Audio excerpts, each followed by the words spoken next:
Olá, estudante! Nesse vídeo vamos abordar o assunto busca binária, um assunto muito importante em programação competitiva e que com certeza vai te diferenciar dos demais competidores, além de dar, com certeza, uma expandida na tua mente aí nesses algoritmos de eficiência de código. Tá?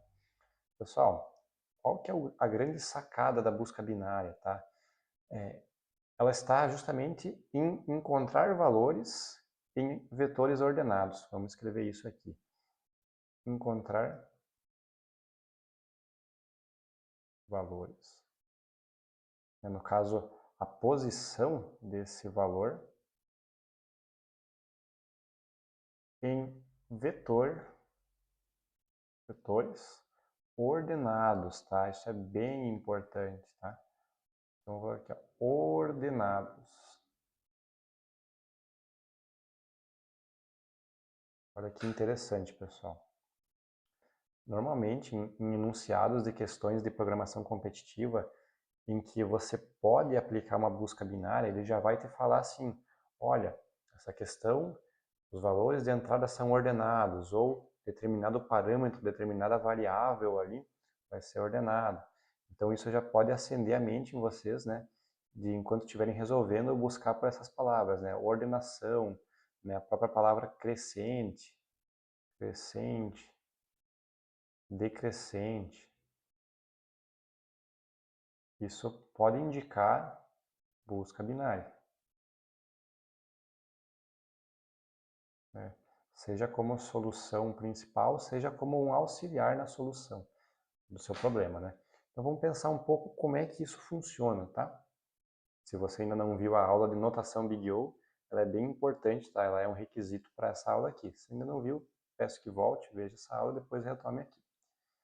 Então olha só, quando a gente vai buscar os dados em um vetor normal, um vetor qualquer, a gente tem a seguinte forma, né? Imagina que eu tenho um vetor aqui V, e ele tem diversos números aqui, né? E vamos supor que eu quero encontrar se esse vetor tem o número 15 nele, por exemplo, né? Como é que eu faço do jeito tradicional, aqui, do jeito comum? Eu faço um for, né? Desde i igual a 0, o i menor que o tamanho do vetor, por exemplo, né? E aí eu vou até i mais. E aí eu vou fazendo um if aqui dentro, né? Se o meu vetor na posição i ele é igual ao 15, né? Aí eu imprimo aqui, né? Encontramos, né? Dou um out aqui, eu faço alguma coisa com isso aqui, né? Só que a gente sabe que isso daqui é muito demorado, porque eu tenho que percorrer justamente o meu vetor inteiro aqui, né? Então, por isso ele é O de n. Isso, às vezes, vai dar um tempo muito maior do que a gente poderia fazer de outra forma se o vetor fosse ordenado. Qual que é a grande sacada da busca binária? Avaliem comigo aqui, né? Imaginem que eu tenho um vetor e ele está da seguinte forma, né? Eu tenho ele em ordem crescente aqui, né? Vamos colocar alguns valores. 1, 3, 9, 20, 23, 40, 55 e 97. Vamos supor assim. Esse é um vetor que ele tem 8 posições, certo? Então eu fiz um vetor aqui, ele inteiro tem 8 posições.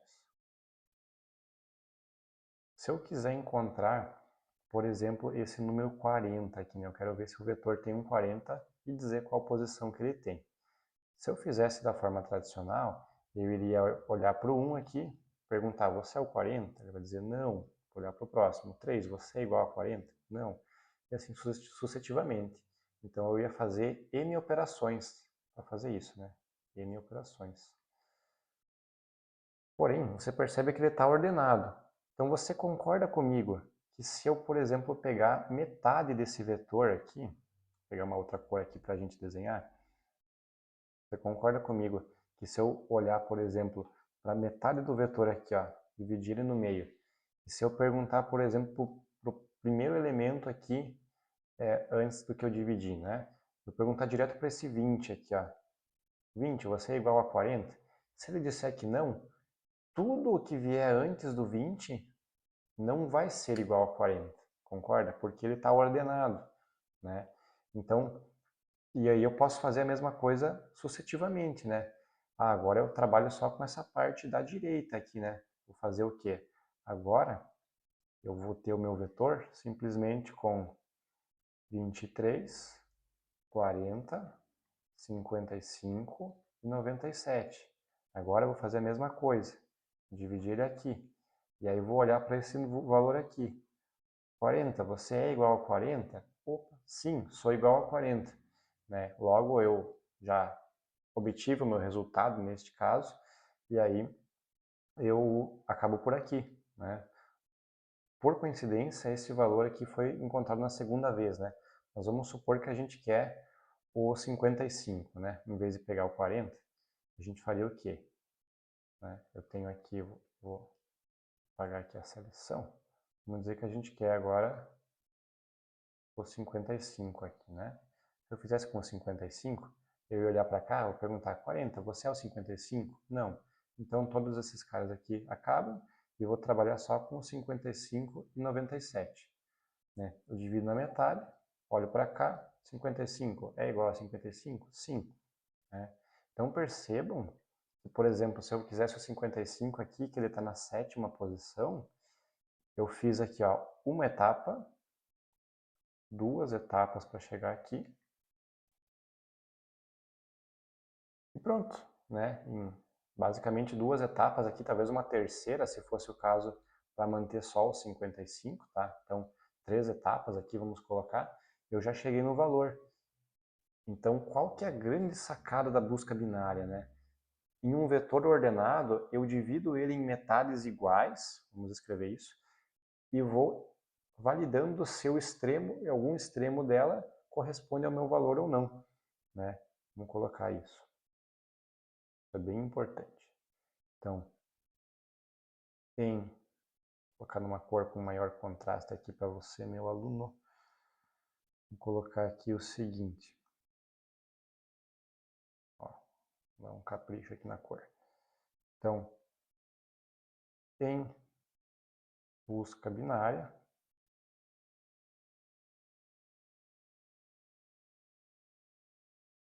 divide-se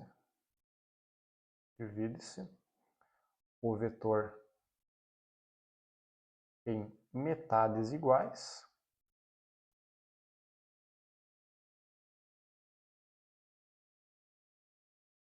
e observa-se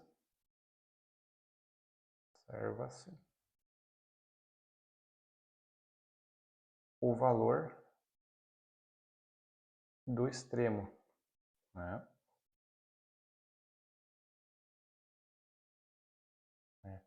Então, como é que isso vai funcionar? Né?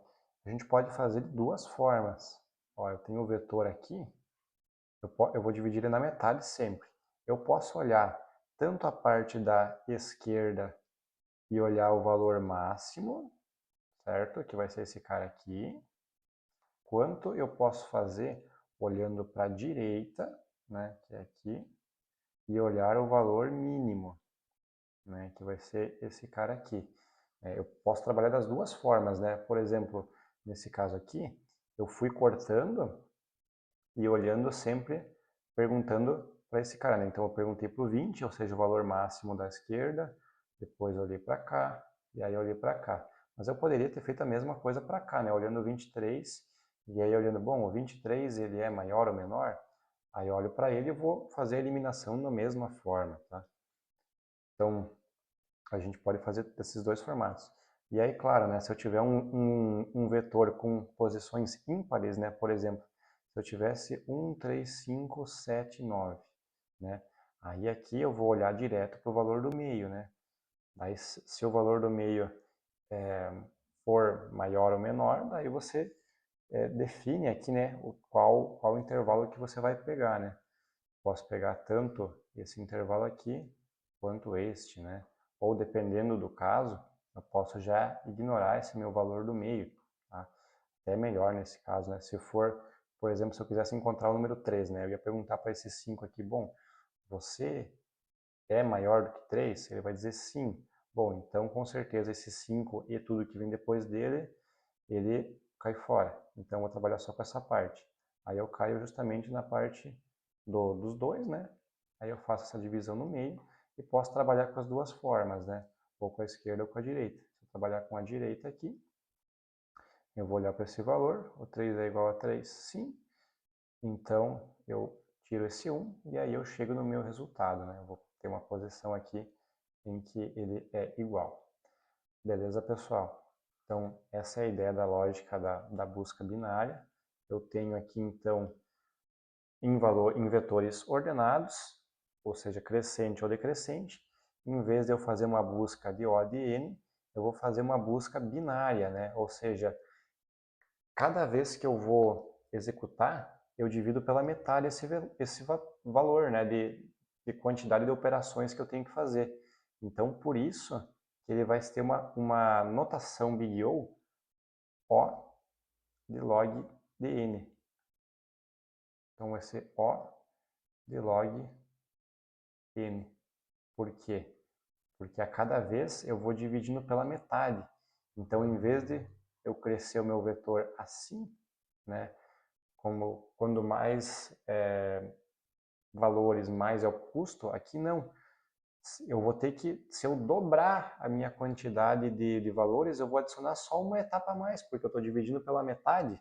Então, por exemplo, se eu tivesse um vetor aqui com, vamos supor, 4 posições, eu ia fazer o quê? 1, 2, 3, 4. Eu ia dividir na metade aqui, ia ter 2, ia ter uma. Se eu tivesse 8, por exemplo, ele ia ser só mais uma etapa, né? O de 8, ele é esse vetor de 4 duas vezes, certo? Né? Percebe? Que do 4 para o 8 aqui, ó, eu saltei uma vez só. Então eu só adicionei uma etapa, enquanto eu dobrei a minha quantidade de vetor, né? Então isso vai me dar um gráfico muito mais na horizontal, né? Por isso ele é logaritmo de n. Beleza, pessoal? Isso vai ser muito interessante. Numa próxima aula a gente vai ver como escrever isso em C++.